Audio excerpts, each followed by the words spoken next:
Welcome to Merryfield's Gardening Advisor, brought to you by the experts at Merryfield Garden Center. Join us as we discover beautiful plants, new trends, and exciting ideas for your landscape. So let's get growing together. Merryfield's Gardening Advisor, bringing out the best in your garden. Good morning, everybody. Welcome to Merryfield's Gardening Advisor. I'm your host, Debbie Warhurst-Kapp, along with our wonderful gardening expert, David Yost. Good morning. Good morning. Another perfect weekend. No, it's going to be great. Oh, yeah. You know, technically, well, not technically, kind of unofficially, Memorial Day, summertime, but this is spring weather. No, I thought last weekend was perfect, and I was out yesterday thinking, wow, they can't get much better than this. I know. Yes. This is great. So enjoy the weekend. Perfect time to plant, perfect time to come into the garden center because we're filled with gorgeous color. But, as I mentioned, being kind of the unofficial start of summer, there's some things that you need to do now to make sure your garden looks wonderful all summer long. Exactly, and that's what we're talking about today. I feel like, I call these transition months. Right. When you're sort of in that transition time, when you're moving from spring to summer, when you're moving from summer to fall.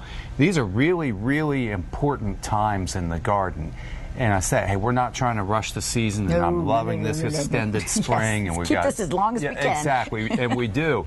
But at the same time, there in the back of our mind, we got to be thinking about, hey, you know what? The warm weather's coming, and as it does start to get hot, and as we do go in more heat, more humidity, change of seasons, that puts a little more stress on our plants and our gardens.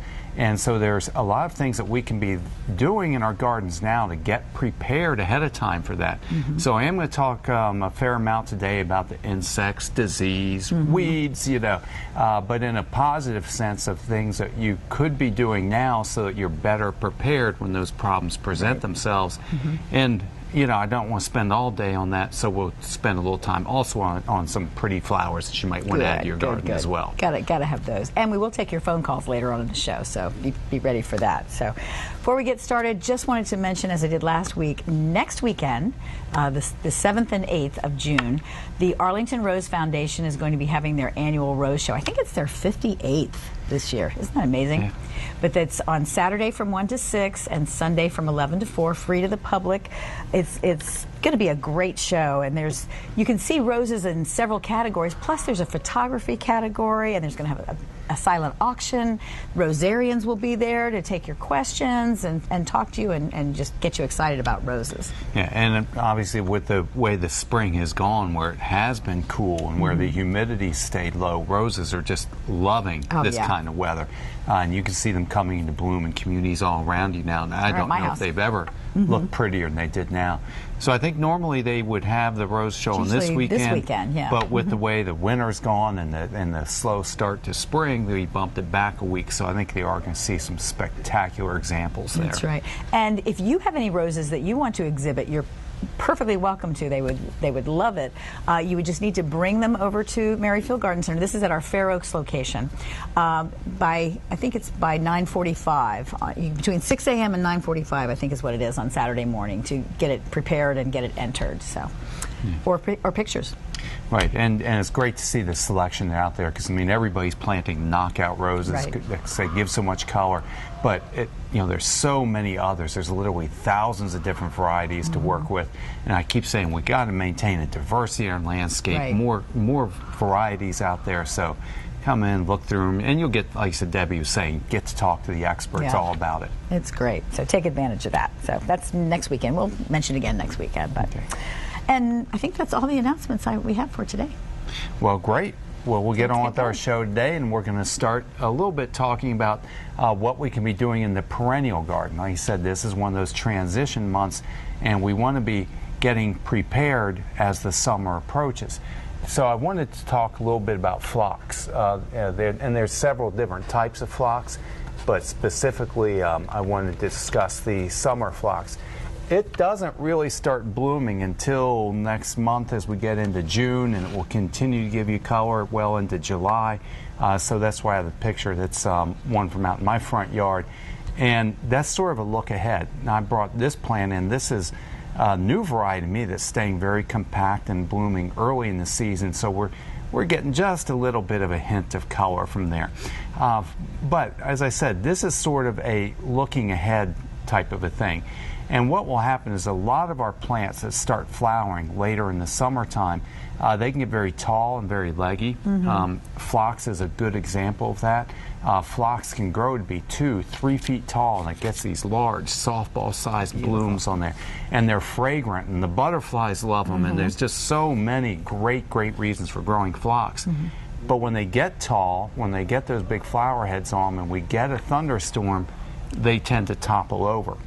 So what you can do right now at this time of the year is go out and do a little bit of pruning in your perennial gardens. So I brought some examples in here of phlox. Like I said, they do. This is their, yeah, but this is normal, and they'll continue to grow from there. But if you go in now and you cut them back by about a third, you can just go in here and kind of do a little haircut like this, kind of, you know, snip, snip type of thing. And I should have scissors to do this, but I forgot to bring my Joyce Chen's Peggy, where are your Joyce Chen scissors? I know, and she's right about that, and I use them. I just forgot them at home. I use them in my kitchen, and that's where they're sitting. But I just like to go in, cut it back by about a third. And one of the things you'll notice, again, this is just my preference, but I'll vary the height on these cuts. Because I like a more naturalized look, and I don't want them all to bloom at the exact same height. So I go in there, vary the cut a little bit. This forces these buds lower down to break dormancy. They'll sprout, and I come up and I get a shorter, stockier plant, you know, with more prolific flowering, but maybe smaller clusters of blooms on there. So phlox is a very good one to do that. But there are other perennials that have this tendency to bloom in late summer and get leggy. I brought a couple pictures in to kind of just sort of round out the conversation there a little bit. Sedum, again, this is a picture that was probably taken more towards August time period. But sedum, there's one that's called Autumn Joy, which is very popular. And it tends to grow up, same thing, but then as it gets the weight of the blooms on there, and you get these heavy late summer thunderstorms, then it will collapse and fall open. If you prune it back slightly, like I had done with this one, it keeps the plant more compact, stocky, and it withstands those storms really well. Joe Pye weed, again, is another one. This is all looking ahead. I'm showing plants, I'm showing pictures from August and September, but that's when, believe it or not, you need to be thinking about that now. Absolutely. This is another one. This plant can get 6, even 8 feet tall, and then it topples over with those thunderstorms. Again, you can go in, prune these back by about a third or so, trim them up, and keep them looking very dense. So that's a good thing to be doing this weekend when you're out there looking at sort of the late summer blooms, do that little bit of trimming so we look that much better when they start flowering in late summer. Great. Okay, we're going to take a quick break and come back with more tips. See you soon.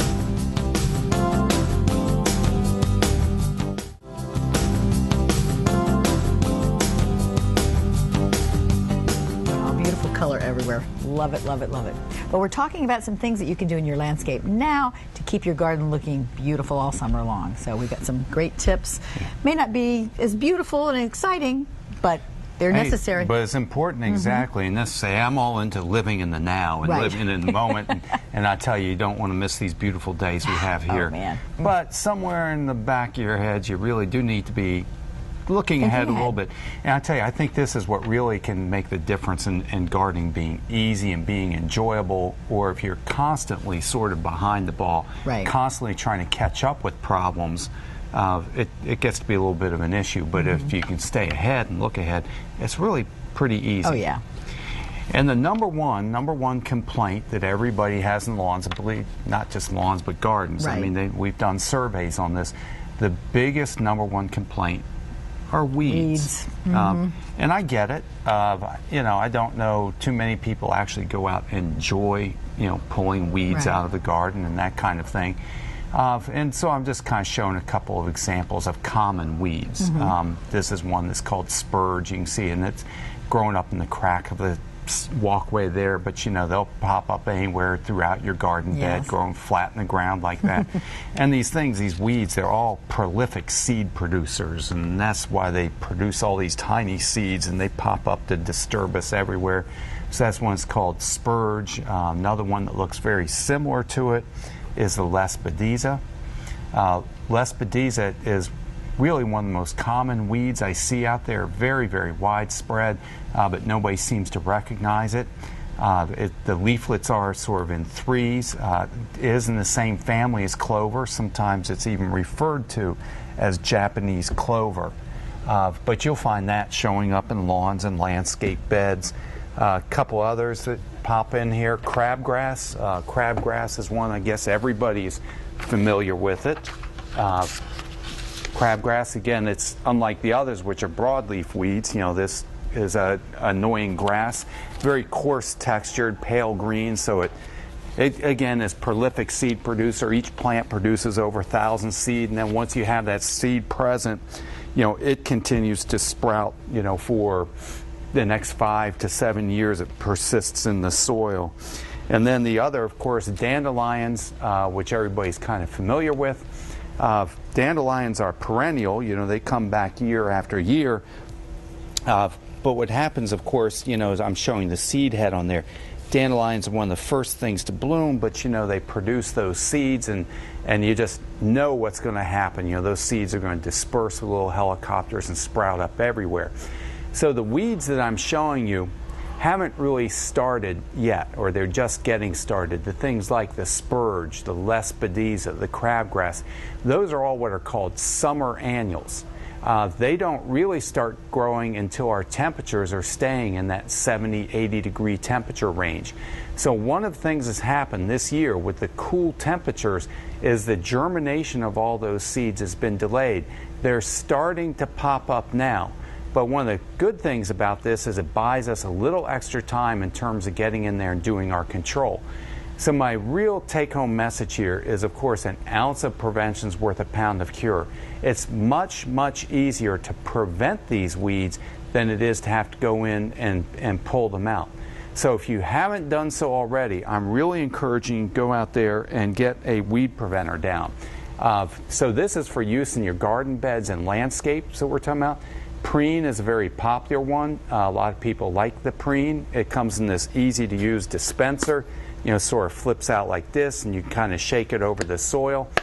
Preen does a good job in preventing those weeds throughout your lawn, and throughout your garden bed. I keep saying lawn, that's a different topic.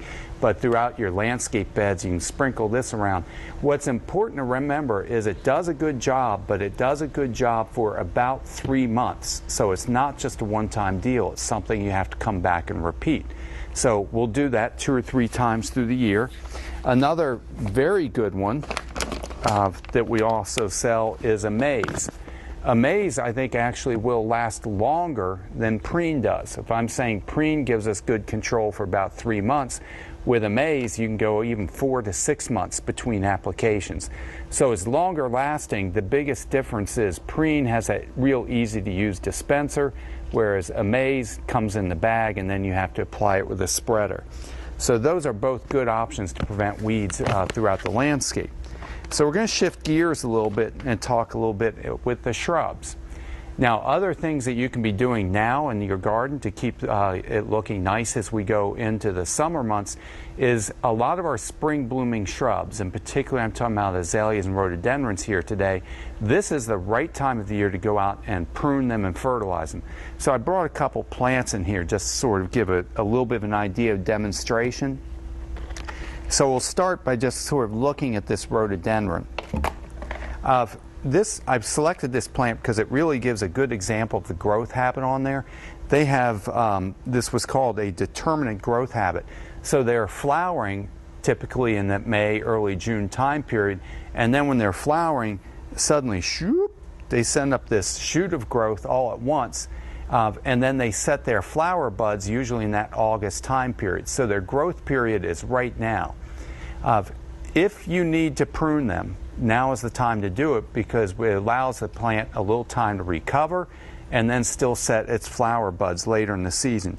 Now these are young plants and they don't exactly need pruning, but I'm just sort of demonstrating there's different ways to do that. On rhododendrons, I think it's important that we stay out where the growth is tender and succulent. On old plants where the stems got very woody, I don't like to go back and cut into the old wood. But something like this, you could just go in and sort of selectively thin, and I could cut off a couple of these longer, taller shoots and just leave it at that. I can cut lower down in the plant, but I stay where it's soft and tender. What I wanted to show, like we can get a good look at here, you can see these are the vegetative buds that are in here. This is going to produce more leaves that are in here. So wherever I have these buds present, I can cut at that point, and then that bud's going to generate new growth, and then that will set flowers later in the season. Now, azaleas are in the same genus of plants. They're very, very similar in their growth, and I'll just do a quick little demo as far as pruning an azalea. Personally, I don't like to shear them. Some people will come in with shears, but when you do that, the plant gets very dense and it loses its natural form. I prefer to go in just like this, follow some of these longer stems, these longer shoots back in there. Take just a second here. Back in the old days when I was doing landscape maintenance, I would go in and literally have to be pruning, 500 azaleas a day, because they all have to get done at the same time, and they're popular plants out there. But I still, even with those big contracts, I'd go in and hand prune like this, following these long shoots back into the plant. Prune them. They'll put back a little bit of new growth. This just keeps them dense and compact. You only prune if necessary. It's not required by the plant. Right? We go in like this, tidy them up a little bit, but we maintain the natural form on there. As soon as you're finished pruning, that's also a good time to go in and fertilize them to get them to where they set some beautiful flowers for you next year. This is where our Merrifield Flowering Plant Food comes into the picture. This is an excellent fertilizer you can use on all of your flowering plants, whether it's azaleas and rhododendrons, so you can use on trees and shrubs. You can also use this in your flower beds on annuals and perennials. It's terrific for roses. We basically formulated this for all flowering plants, and this is a perfect time to go out and do that. So there's a couple tips to keep the landscape looking good as we go into the summer. We're going to take a little break right now, but when we come back, we're going to switch gears and talk about what we can do to keep our lawn looking nice as we approach the summer months.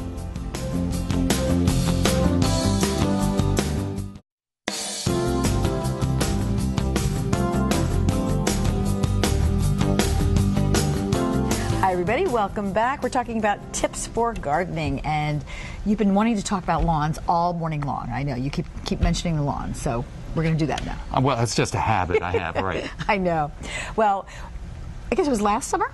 Yes. Yes. David was able to go out in his neighborhood and actually show some really hands-on type of things. So let's take a look at this video. Lawns thrive during the cool, moist weather of spring, but as we start to approach summer and the heat and the dry spells begin to kick in, that's when lawns get stressed. That's when we start to see problems with insects, weeds, diseases, all those things start to show up. But here are 6 tips that you can use to keep your lawn looking terrific as we transition into summer. Number 1, watering. Lawns in our area need 1 inch of water per week to maintain a dark green, lush appearance. So if we go into dry spells and Mother Nature's not providing that, then you will need to water. Some people like to water frequently every day, but that promotes a shallow root system. We ask that you water deeply, let it run for a long time so it can soak deep into the ground to promote that deeper, more extensive root system. Number 2, mowing. Mowing is perhaps the most important thing you can do to keep your lawn looking great in the summer months. First, you want to raise your mowing height. We need to be at a minimum of 3 inches. Also, keep the blades sharp and change the mowing pattern every week. By doing this and allowing more leaf surface to develop, that translates into a deeper root system, and of course, deeper root system means improved heat and drought tolerance. Number 3, grass clippings. Leave the grass clippings on your lawn. They break down, they decompose, they replenish the organic matter and cycle nutrients back into the soil. If you're worried about the appearance of having them accumulate on your grass, follow our 1/3 recommendation. Take no more than 1/3 of that leaf blade off each time you mow. It's going to be better for your lawn, and it's going to be easier for you. Number 4, feed your lawn. As we start to move into the summer months, the grass slows down, it loses its vigor. So before the real heat of summer kicks in is a good time to make just a light fertilizer application. Personally, I like to use Lawn Restore. Not only is it 100% organic fertilizer, but it can also help to prevent disease problems. Number 5, grub control. The adult beetles lay their eggs in late July, and then as those eggs hatch, those pesky little grubs start chewing away at the roots of your lawn, and they can totally destroy it. But you can act now to prevent that from happening by applying the Bayer Advanced Season-Long Grub Control. Number 6, weed control. That weed preventer that you put down in spring is going to last for about 12 weeks, and by the end of June, it's expired, and all these summer weeds like Lespedeza, spurge, and crabgrass start to pop up and detract from your summer lawn. But you can act now to stop that from happening by making your second application of a weed preventer. It's a whole lot easier to put down a weed preventer now than it is to have to try to eradicate them later. You have to do that fast, right? Yeah, nobody's got time to waste. That's right. Run. Yeah. But really, this is the time, this weekend, next weekend, you want to take advantage of the cool weather we have. Get everything in good shape so when summer comes, we're doing pretty good shape. Absolutely. So we've been talking about in the landscape, about pruning and fertilizing. It's the same idea with lawns, right. Preventing weeds. It's just sort of we use different products. Now, I wanted to elaborate just a little bit about the Japanese beetle because that is a major landscape pest and a headache. They're coming. You're right, the time is coming, and so what I have up there that is a diagram of their life cycle. I think it helps us better understand what's ahead. Right now, we're in kind of that first part of June, late May time period, and as you can see, what that graph is trying to show is they're in their pupal phase. I've had a lot of customers that have been out working in the garden, digging and planting and finding some grubs here and there. Well, the grubs that you're finding now are the result of the eggs that were laid last year. So these grubs, they're going to mature and they emerge out as adult beetles during the month of July.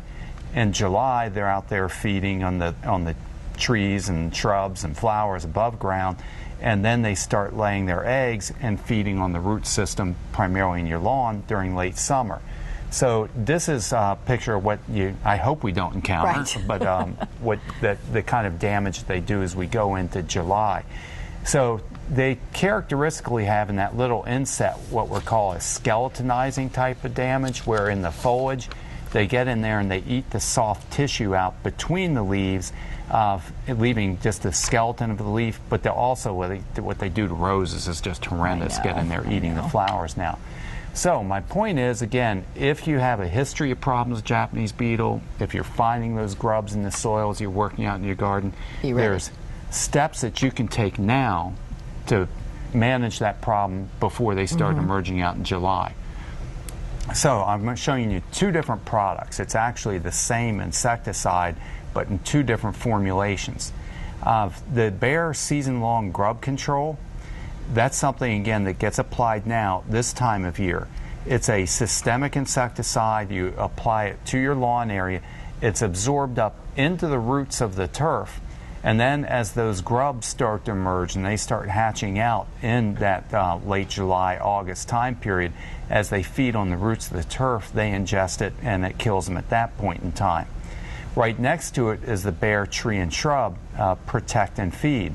That's the same insecticide, but here it's more concentrated. It's in a soil drench. You mix it in a watering can, and you soak it into the root system of trees and shrubs. Again, it's absorbed up through the roots. So if the adult beetles are a problem, a lot of people use crepe myrtles, for example. If you have a problem where the beetles come and feed on your crepe myrtles, you can treat them now, because it takes 3 or 4 weeks for that product to get absorbed by the plant. Which is why I keep emphasizing you need to do this before the problem shows up. Right. But it's easy, it's simple. You just do it one time. You soak it into the roots now. It's absorbed into the canopy of the tree. And then as those beetles start feeding on the tree, it kills them in their adult phase. If you want to treat your lawn, you treat that with a granular, and it feeds them in their grub phase. But both of those need to be done before those eggs start hatching. And again, those Bayer products are perfect. That's really the best choice that's out there. It does a great job, and you just go around and selectively treat the trees or the problem areas in your lawn where you have a history of that problem. All right, when we come back, we're going to touch on diseases, and then we're going to get pretty, right? Yes. Okay, we'll be right back.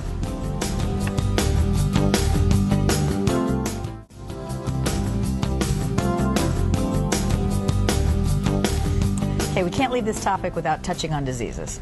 Exactly. We talked about weeds, insects, let's talk a little bit about diseases. Right? Exactly. We really haven't had too much trouble with disease problems, and part of that is because of the cool temperatures. But as the temperatures start to warm up, which they will, warm and it's damp outside, that's when all the different molds and fungi and problems start to show up. So just again in the context of looking ahead and sort of being on a preventative type of approach, I want to show a picture of mildew, which is probably familiar to everybody. Oh, yes. Mildew affects a very, very broad range of plants. The dogwood tree, I was showing there, dogwood is quite susceptible to it. You can see also on zinnia, but you look at this on lilacs. We see it on peonies. It's just and also in the vegetable garden. So mildews go after just tons of different plants and everything. But the mildew, the powdery mildew specifically, we're talking about, it's when temperatures are in that 75 to 85 degree temperature range and high humidity. Humidity is hitting 80% or higher. Which we see in our summers here all the time. We pretty much escaped it. There was just a little bit of a reminder. I'm trying to remember what day that was. It was like Tuesday, something like that. Exactly. There's one day when that summer humidity kind of kicked in, and it's like, sort of that reminder. Right. Oh yeah, that's coming. But fortunately, it's cooled off again. But the thing is, the fungicides don't cure disease. Fungicides are used to protect plants, to prevent them from becoming infected. So on certain high-value specimen plants, and this isn't deadly, it's just kind of ugly and unsightly, but on certain high-value plants, you may want to go out there and get ahead of the problem. So on a lot of our ornamental plants, whether it's hydrangeas or dogwoods, I think this Infuse is one of the best fungicides to use for that. It's systemic, which means you spray it onto the plant, onto the leaves, and it's absorbed into the leaf tissue and can give you good control from anywhere from 2 to 4 weeks. So when we see that temperature, when we're seeing that 75, 85 degree temperature, humidity 80% or higher, that's the time when we want to get out there and get ahead on some of these problems. Now, if we're talking about the vegetable garden or ornamentals, or you just prefer to go with a more organic route, Serenade is an organic product, which I have used for control mildew. It works quite well. It's very effective. I'm going to say the biggest difference is it doesn't last as long because it's a contact fungicide that's on the leaf surface, but it doesn't actually get absorbed into the plant, which is good if it's on herbs and vegetables, but it also means that following rainfall or something, or if you're irrigating frequently, you may have to reapply it more often. Right. Good. Okay. So that's it. Let's. I didn't want to spend the whole morning talking about the ugly stuff of gardening, so I thought, well, we got a few minutes left. I want to talk about really one of my favorite plants, and it's also a very popular plant, just begonias. I wanted to start with our wax leaf begonia here. This is a plant that's familiar to everybody or all gardeners out there. The wax leaf begonias are just a workhorse in the annuals department because they'll grow in sun, they'll grow in shade, they'll bloom for you all summer long.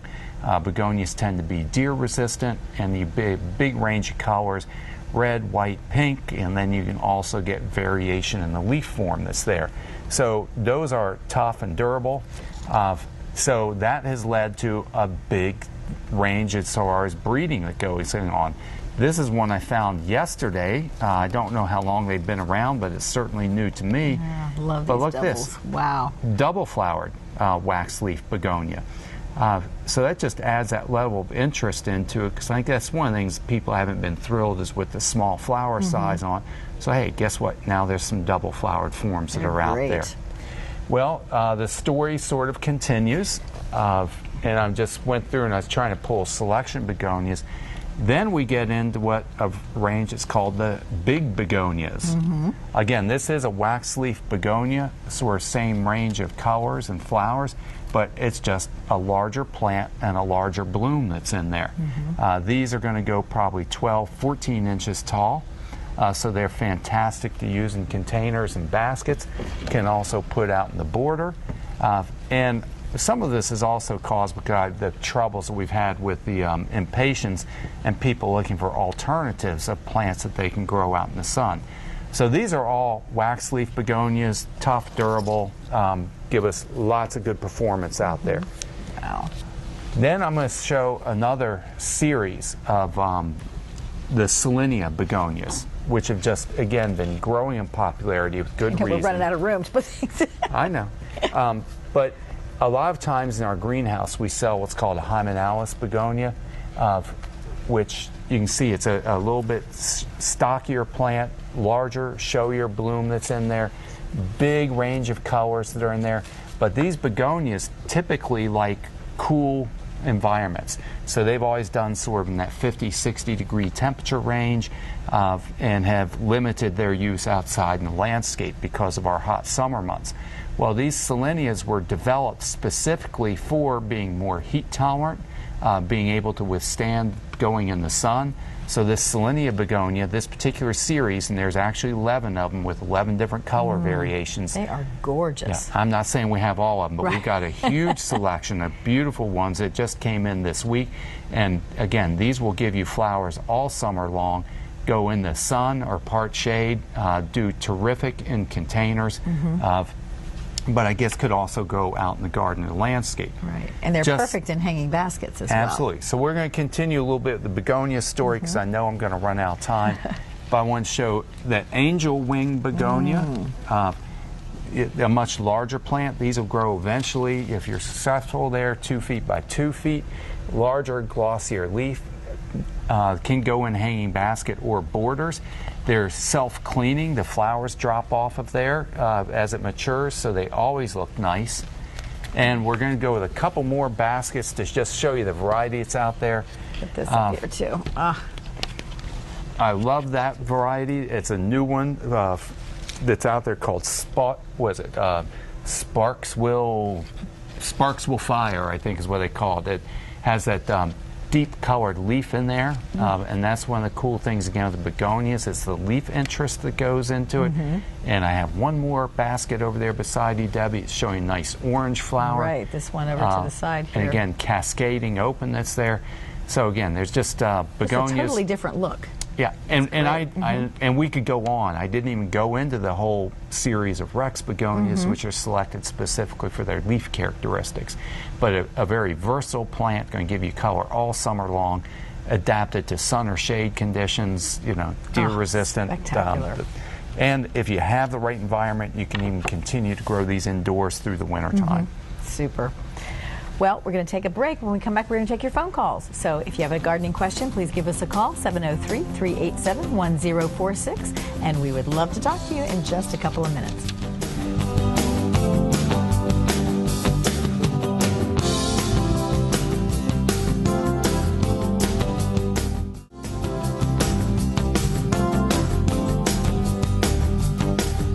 We're taking your phone calls. 703-387-1046 is our number here.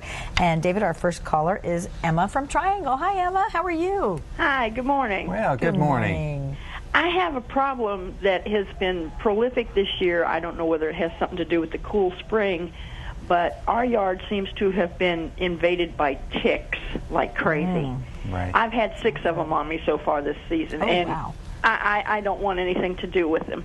Now, I understand that. There was a gentleman in at the clinic bringing a lawn sample in yesterday. I was looking at trying to figure out disease in his lawn.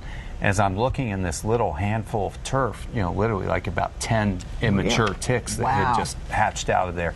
So I think you're right. A lot of it, they like humid conditions, and the moisture, I think, is kind of increasing their population.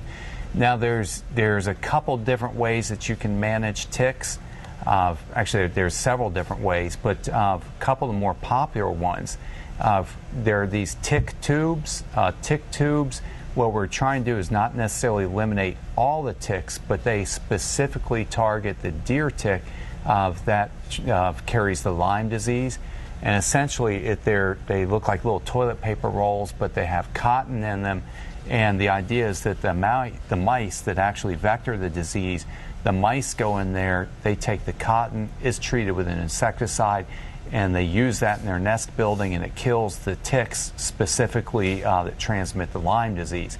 So that's a nice environmentally sound way to do that. I've had some people that have been using nematodes, which are parasitic roundworms that infect the ticks. Again, that's a natural biological control, and some people have been doing that with good results. Specifically, I know I have some clients down in Triangle that are using those nematodes and reporting very good results. The third option is basically using an all-purpose kind of insecticide. The active ingredient is called permethrin, or we sell it under the name of 8. That's an insecticide you spray just over your lawn, the surrounding vegetation. It's labeled and approved for use on lawns, flowers, trees, shrubs, vegetables. So with that, it's an insecticide. You're spraying it, kills the ticks on contact, gives you about a 4-week residual life. The limitation, or let me say sort of the downside to that, of course, is it kills the beneficial insects as well as the ticks, but it does give you sort of a quick and immediate response. So you've got multiple strategies. You can come in the store anytime. We can show them. You can use one. You can use the other. You can use them in combination with each other. Well, the spray, is it environmentally safe for the wildlife? Because we have bird feeders and we also feed the squirrels. And yes. So yeah. would it harm them? No, not unless you actually sprayed it on the animal, but that's unlikely to happen. So it is, permethrin is kind of the newer class of insecticides. And years ago, the health department had done an evaluation of some of the different controls, and that's the one they recommended. So it's got some good proven support and studies behind it. Okay. All right. Thank you. Okay. Thanks for the call. And good luck with those Have ticks. a great weekend. I know. They gross me out, too. I know. Okay, our next caller is Ellen, who's calling from Olney. Hi, Ellen. Good morning. Can you hear me? I can. Yes. Can you hear? Okay, good. How are you doing? I'm doing well. Thank you so much. Well, I wanted to ask about crepe myrtle that I have in my yard. Right. And it seems dead. Everything else around it is beautiful and getting lush, because it is a kind of late blooming period this year after our winter. Right. The base, or the trunk area of the tree, I scraped it a little with my nail. It's green, but right. all of the closer to the top of the tree, that looks dead. Can I prune this back? Is this tree? How long is it? How long ago did you plant that crepe myrtle? Probably about 4 years ago. Oh, I'm surprised to hear that, because what we were experiencing, what I've been seeing most of the time, is crepe myrtles that were planted sort of in the past year to year and a half were pretty severely damaged this winter. Uh-huh. But some of the older ones, like yours, have gotten through with just minor damage. I mean, what you're looking at clearly is it's a result of that severe cold that we had in January. For the most part, it may have killed the top of the plant. Okay. But the roots are still alive. So at this point, I would say, yeah, if you haven't seen it leaf out, then go ahead and prune those branches off. Even if you have to prune the plant severely down to where it's only like 12 inches tall or something, most of these plants are not completely dead, and they will regenerate and recover from the root system that's in there. So I'm not saying that you have to remove and replace it, but yes, at this time of year, go ahead, cut it back severely, and just keep your fingers crossed, and I think you'll see it recover. Would it probably leaf out and flower this year if I do that? I'm expecting it to. I'm surprised that you don't see any growth, because most of our customers are reporting, even down at the bottom of the plant, they're seeing suckers come up, but you don't see any signs of that happening? I don't see anything. I really thought the plant was dead until I scraped it. Yeah. On the, near the base of the tree, and it's green in there. Well, so let's not give up on it. Go ahead, prune it pretty aggressively, and then just keep your fingers crossed. Okay. I expect to see recovery. I would even expect to see it regenerate and flower this summer. I'm just surprised you haven't seen anything by now as we're going into June. Yeah, me too. Yeah, okay, but let's be patient with it and see how it does. Good luck on that. Okay, we're going to take a quick break, and when we come back, we'll talk to Diane. So stay tuned, and we'll be right back.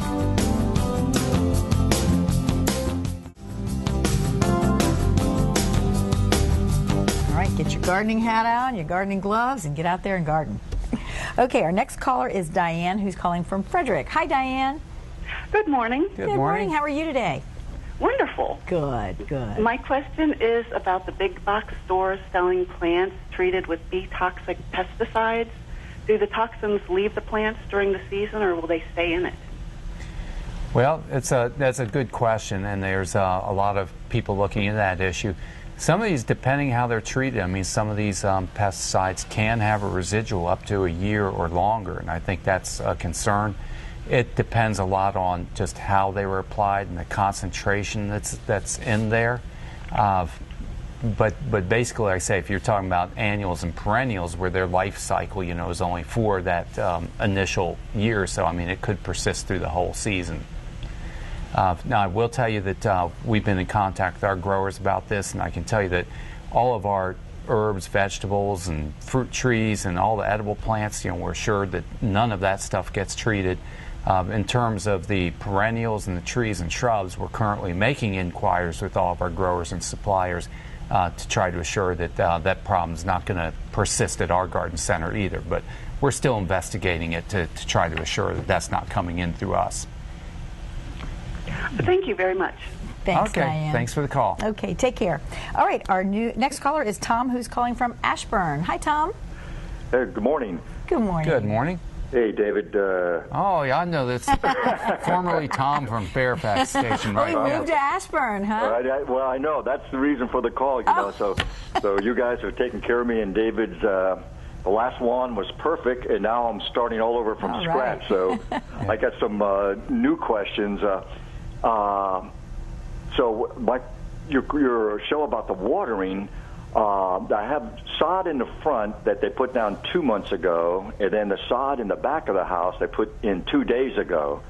So you mentioned earlier about the watering. I was just wondering, are there any special watering rules when it comes to, new sod? What should I do to keep it going? Yes. And as you know, Tom, it's the difficult thing is it's impossible for me or anybody else to give you an exact watering schedule because it depends so much on what the weather is, the temperatures, the rainfall, the soil types, all these variables.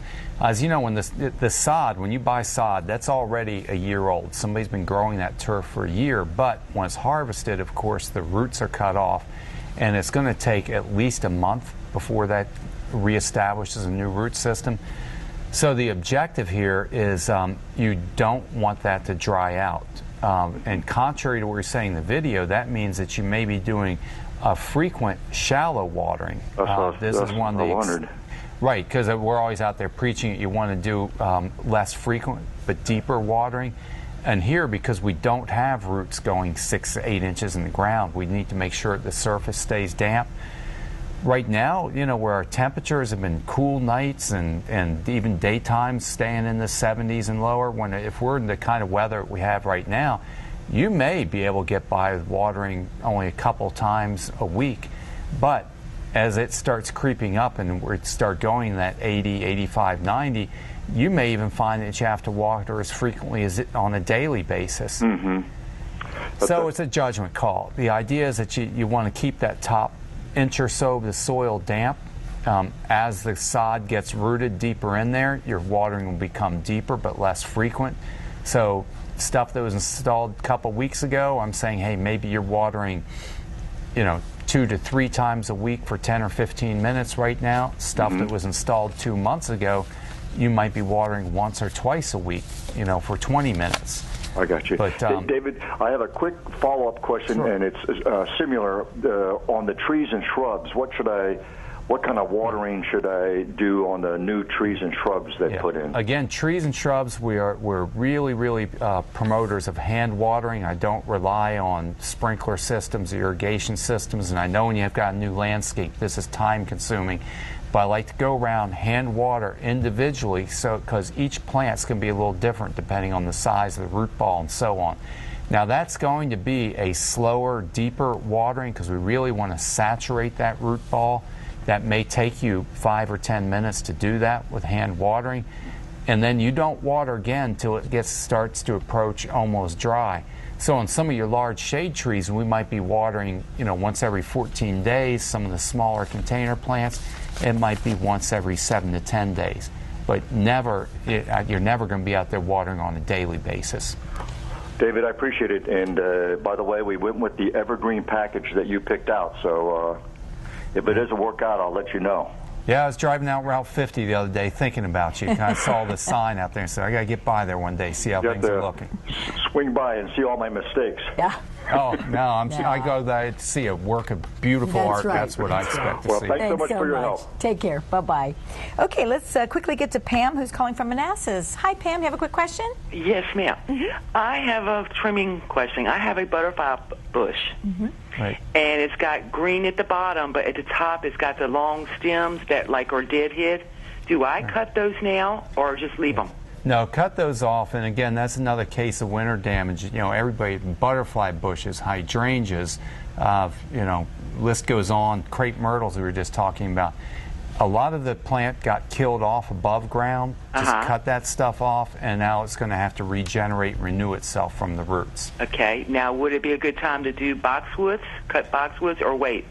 This is a good time to prune boxwoods, but don't be too aggressive with those. I just like to do a little bit of light thinning on those. Right. They don't respond well to heavy pruning. Okay.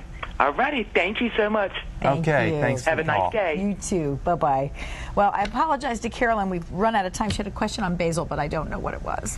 So. Well, I'm just going to jump in real quick to this topic and saying that we have been seeing problems with downy mildew on basil. Okay. I don't know if that's the question, but if it is, I hate to say there's not a whole lot you can do other than maintain good air circulation around there and try to limit the amount of moisture and dampness. Great. And Carolyn, just stay on the line. We get your number if you need to talk to him. Thank you for joining us. Hope you're going to take these tips and go out in the yard and take care of them.